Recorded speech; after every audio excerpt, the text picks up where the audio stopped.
I had been involved in the initial parts of Life with Cancer when it was still a dream. I was hired in January 1989, so I've kind of helped to create the program, watch the program, build the program. We have dynamite staff. I am so proud of our staff. And when I was hired, though, in January '89, I was told, well, we have enough funding for 1 year, so are you willing to take that chance? And I thought, am I? I like to take risks, so I did, and here we are, January '89, this is 2012, so obviously it worked. And it really worked because of the wonderful, I think, generosity of people. We are primarily community funded over the years, and I'm just thinking back to a couple of conversations I had this evening, and one of them also being that I was fortunate enough years ago to take a training with Elizabeth Kubler-Ross, which puts me way back there, right? And one of the things she did every night, it was a residential thing, and at 2 and 3 in the morning, the light was on in her room, and I said, my God, what is going on? She totally got it. She knew how scared people were. She knew how frightening, how difficult it was, whether or not, you have a terminal disease, but the minute you hear the word cancer, you are scared, and you feel very isolated, very separate. And she, after working, as she said at one point, with more than 20,000 people, she felt there was no loss without a gain. And I thought, wow, that is really, and that's what's always kept us going here, and most of my team as well, because we all learn, and once you start living with cancer, how do you live the best way possible? What you see on the walls is children's art. It is both art by children who have cancer themselves and have worked with an art therapist, or children of a family member with cancer. And what do you need to do? You need to have a safe place to process. You need to feel you're not the only one. And I think that's what we do pretty well. Our tagline, which we got a year or two ago, because we're trying to be more modern, is experience a community of hope. And that really, I think, is what we try to be, give that feeling of community. Now, that ranges from educational classes, pure educational programs that are understanding lab values, understanding peripheral neuropathy, understanding treatment side effects, any of those, to a whole variety of diagnosis-specific support groups. I still facilitate a multiple myeloma group. Love my myeloma group. People, they want to know a lot, they want to really deal with things, but again, it's scary. They are so delighted when they find, oh, there are other people with myeloma.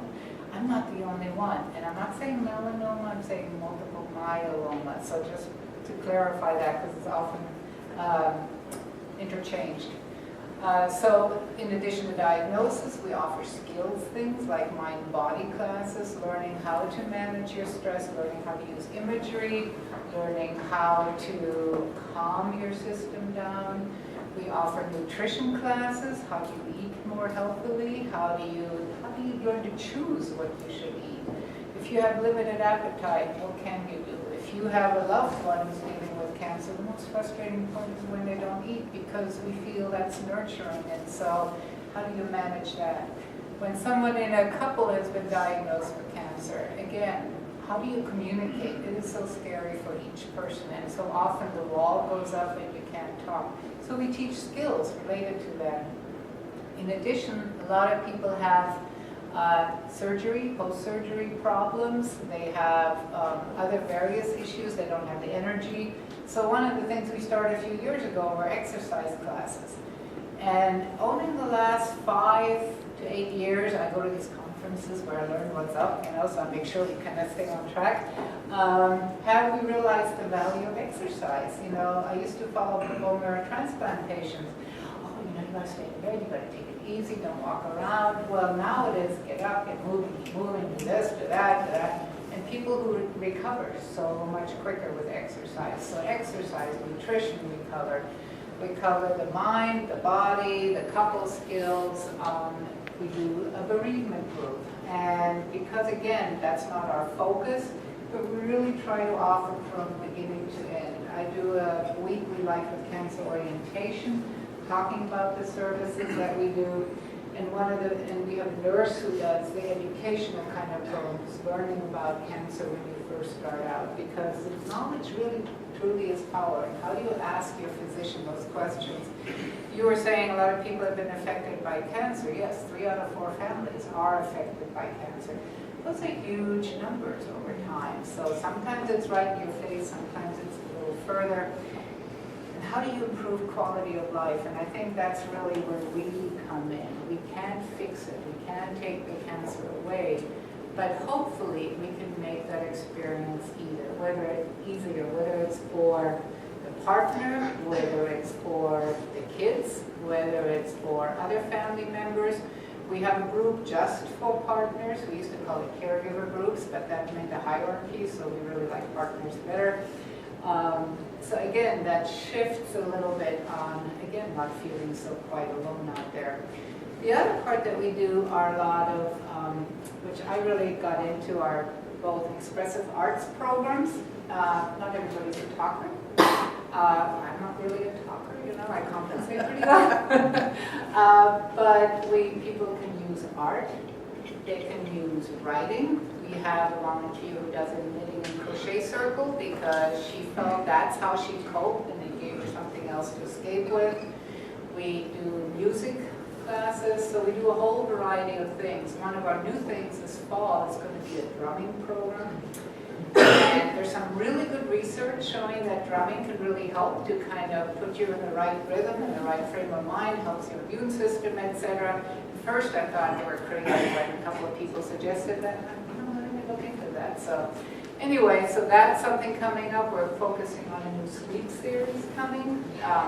Number one problem for people dealing with cancer and treatments is fatigue, which is correlated with sleep. A lot of people, many of us have sleep issues, but particularly when you're going through some treatments, it can be very challenging. So we actually have a sleep series coming up.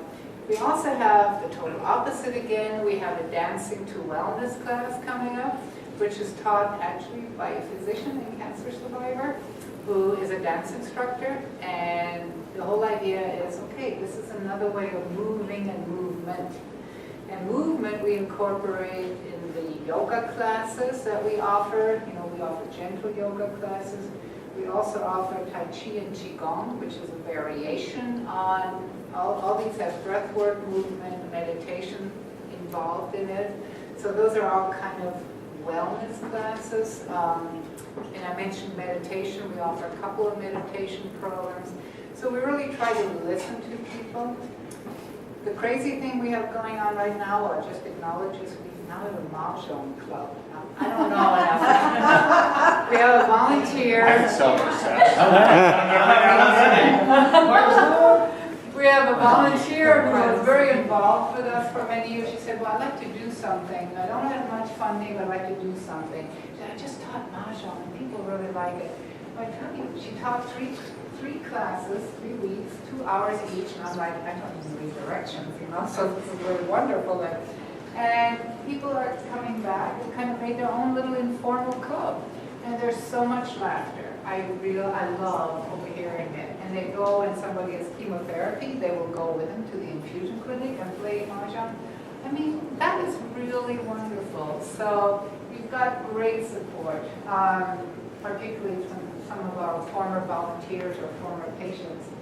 The other thing, just to let you know, so we have this beautiful family center. We moved in January 2009, and one of you, I think it was you, had mentioned your mom died. I lost my mom in 2009. Yeah, I did as well. So mom's treatment actually spanned the old facility and actually moving here. And I'd love to mention the fact that in the monthly support group meeting that was held upstairs, we learned that she qualified for a grant. One of the biggest problems is the financial burden that families have. And Mom qualified for a grant that spanned beyond her life in terms of how much money that was available for her for ongoing treatment. So I can't, it's say that enough. teaching one another. Right. Yeah. It was amazing. And then the kitchen facility here and how to prepare food for folks that are, it's just amazing education. The meditation room, It's just, very cozy and comfy, and I'd love to, I could talk about life with cancer for hours, so you kind of do have to stop me and tell me to shush at some point. But I'd also love to tell you about, or give you a tour of our facility, because I know what we do where and when we do it.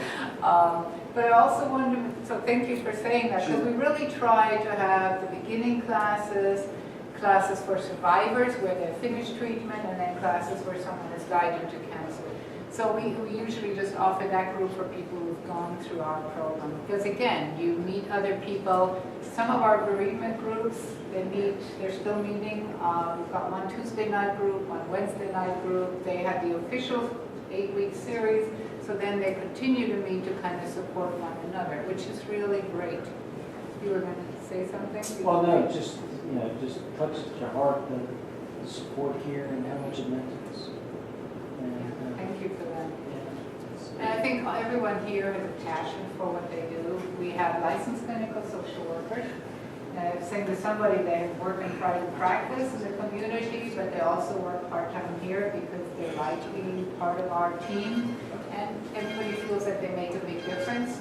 We have oncology nurses who are available to give education to people, to answer questions.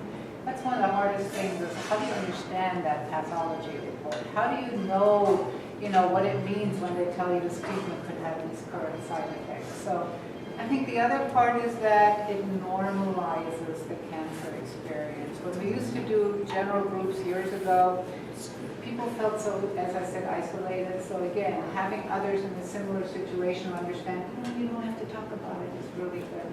So we just started a quilting series, which, we have guys come to as well, by a very well-known quilter in the area who's kind of doing that. We had several quilt exhibits over the last couple of years, and people said they'd like to learn more. So it's not just the education, but it's getting lost in something where you forget about your cancer for a while and then go on. We work with kids, we work with adults. We're at Fairfax Hospital, Loudon Hospital, Fair Oaks Hospital, Summit Alexandria.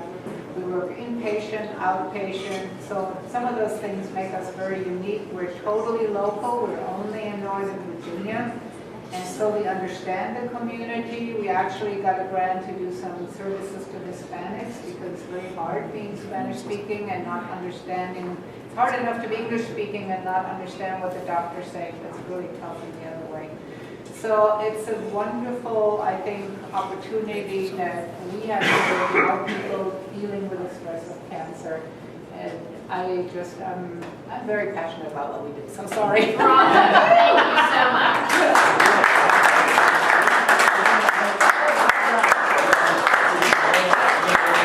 Are we going to be able to have a tour? Yes, I'd be happy to give anyone a tour whenever you're ready. I turned on the lights downstairs. Yeah, we can take So that. Brian, before you end, we would like to commit a basket for your The raffle. raffle. It's not a raffle, is it? Or a raffle, or whatever you're doing at the dinner. Yeah. And so just let us know That's what awesome. the participate. And anybody else should commit soon. Yeah, no, absolutely. Thank you. That was a good start. Yeah.